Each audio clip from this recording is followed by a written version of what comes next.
नगर वालों को दलित और मुसलमान दिखते हैं, नगर वालों को दलित और मुसलमान दिखते हैं। मैं अंधा हूं साहब, मुझे हर शख्स में इंसान दिखते हैं। तो इस बात को आप लोग नहीं समझ पाए। इस बात को समझाने का सबसे अच्छा तरीका आपके सामने बाबा साहब का संविधान और भीमा कोरेगांव की कहानी, भीमा कोरेगांव का इतिहास, जो आज के दौर में हम लोगों को हर साल ये याद दिलाया जाता है, हर साल ये कहा जाता है। यही चीज हमारे पास नहीं है। 85% हमारा जो है, हमारे 85% के पास तो है, मगर अब पार्टिकुलर हम अपनी बात करते हैं, सैयद कमर जफर अपनी बात करें तो 85% में जो हम आते हैं हमारे पास नहीं है। जो चीज आप लोगों के पास है, आप लोगों के पास ताकत की कहानी, ताकत का जज्बा भीमा कोरेगांव से आपको मिला है। भीमा कोरेगांव में जो जज्बा आपको दिया है, वो जज्बा आप लोगों के पास आज तक मौजूद है और मौजूद रहना चाहिए। वहीं पे पढ़ाई लिखाई का जज्बा आपको बाबा साहब ने दिया है, मगर हमारे पास बाबा साहब का संविधान का दिया हुआ जो एहसान है, जो उनका कर्ज है, वो हमारे पास तो है। मगर भीमा कोरेगांव का जो इतिहास है वो भी हमारे पास है।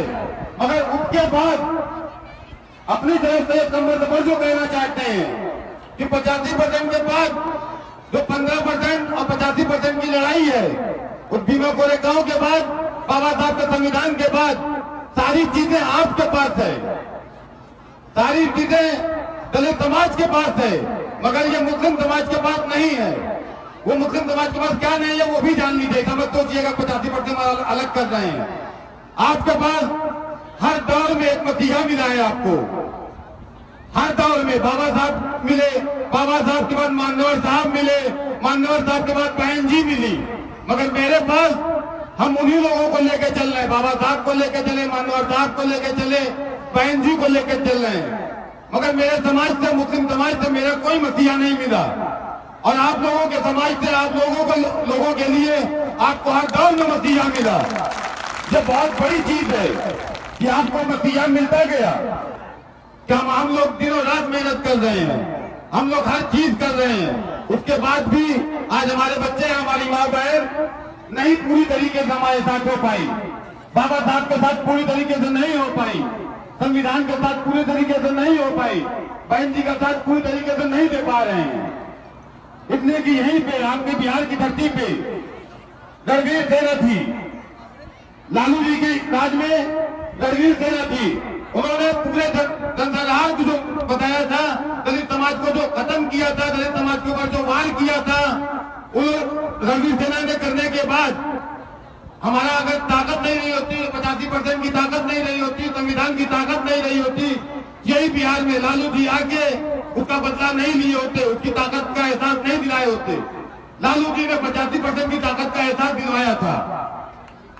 जो रणवीर सेना को खत्म किया था वो लालू जी का हमारे ऊपर नहीं, हमारे 85% पे एहसान है, मगर उसके बाद भी आप लोग इसी धरती पे रहकर आप लोग नहीं समझ पा रहे हैं। तो मैं आप लोगों से हाथ जोड़ के निवेदन करता हूं कि इस चीज का आप लोग ख्याल करिए। मुस्लिम समाज आप लोगों के लिए दिनों रात लगा हुआ है, दलित समाज आपके लिए दिनों रात लगा हुआ है, मगर दलित समाज और मुस्लिम समाज में कुछ लोग जो होते हैं, हमारे 3 भाई हैं, हम अपना खुद का मिसाल दे रहे हैं कि हमारे 3 भाई हैं, तो तीनों भाई समाज सेवा के लिए नहीं निकले हैं। हमको 2 भाई को सिखाना है कि मेरे छोटे भाई और मेरे बड़े भाई, उनको बताना पड़ता है हमको कि भाई घर में कोई बीमार है, घर के बाजू में कोई बीमार है, तो उसका इलाज कराने के लिए सबसे पहले तुम खड़े हो। तुम्हारे किसी दलित भाई पे अत्याचार हो रहा है तो उसका हाथ रोकने के लिए तुम खड़े हो। ये चीज आप लोगों को ख्याल करना है कि आपके मोहल्ले में, आपके घर में, आपके बाजू में, किसी भी शहर में आपको कोई दिखता है ये सरस्वती माँ का चंदा लेते हुए, शिव चर्चा का चंदा लेते हुए, तो उसको समझाइए हम चंदे के लिए नहीं मना कर रहे हैं, मगर उस चीज को समझाइए कि बेटा तुम्हारे समाज, तुम्हारे लोग इस चीज को कर नहीं पाते हैं, सिर्फ तुम्हारी ड्यूटी लगाई जाती है चंदा खरीदने के, लेने के लिए। वही सरस्वती माँ की पूजा करने के लिए वो मंदिर में नहीं जा पाएगा। चंदा लेके आप मंदिर के लिए चंदा ले रहे हैं, मगर मंदिर में नहीं जा पा रहे हैं। तो आप क्यों ऐसा काम कर रहे हैं? वही काम आप करिए। चंदा लेने के लिए मैं मना नहीं कर रहा हूँ, मुझको चंदे की जरूरत भी नहीं है, मगर मैं ये कहूंगा बिना चंदे के आप आइए मेरे साथ नमाज पढ़िए। बिना चंदे के आप हमको लेके चलिए बाबा साहब के लिए। मैं हाथ जोड़कर नमो बुद्धाय जय भीम करने के लिए हर जगह आपको साथ में चलने के लिए तैयार हूँ।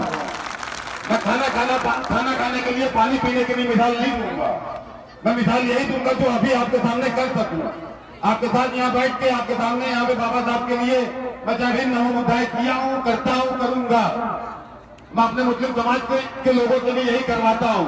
अपने भाई के सामने हम लोग मीटिंग करके जा रहे थे तो रास्ते में हमारे भाई का फोन आया। वो सपा के युवा नेता है, महासचिव है सपा के, क्या बोलते हैं, प्रदेश महासचिव क्या है या क्या है, रजा रिजवी उनका नाम है। रजा रिजवी भाई का फोन आया, आज हम सपा बसपा का गठबंधन हुआ है। तो भाई ने डायरेक्ट हमने उनसे कहा भाई सलाम दुआ नहीं होगा कुछ, तो जय भीम नमो बुद्धाय उन्होंने सामने स्वयं को किया। तो ये चीज जय भीम जय समाजवाद का ये ख्याल जो हमारे सामने आया है, ये हमारी बहन की मेहनत का नतीजा है। मैं और किसी को इसका मेहमान या इसका मोहताज या इसका मजबूर नहीं करूंगा। मैं इनसे मजबूर हुआ हूँ जय भीम जय समाजवाद की बात पे बोलने के लिए। मैं इनसे मजबूर हुआ हूँ जय भीम नमो बुद्धाय बोलने के लिए। ये मेरी बहन जो है, शायद और बहनें, हमारी बहन जी मायावती जी भी बहन जी है, मगर ये मेरी बहन इसलिए इनको मैं कह रहा हूँ कि ये मुस्लिम समाज को लेके, पिछले समाज को लेके आज 5 साल से लेके 6 साल के बीच के गैप जो हो गया है, 6 से लेके आज तक का जो गैप है, इस 6 साल के गैप के अंदर आपके सामने मुस्लिम समाज को लाके खड़ा कर दिया है। आपके सामने मुस्लिम समाज को लाके एक करने का काम कर दिया है। अब इसको संभालने का काम आपका है। तो भाई मैं हाथ जोड़ के अपने सभी भाई बहनों से कहना चाहता हूँ कि इस चीज को संभाल लीजिए आप लोग। बहुजन मीडिया को मजबूत करने के लिए दलित न्यूज नेटवर्क को नीचे लाल रंग के सब्सक्राइब बटन को दबाकर दबाएं घंटी का बटन।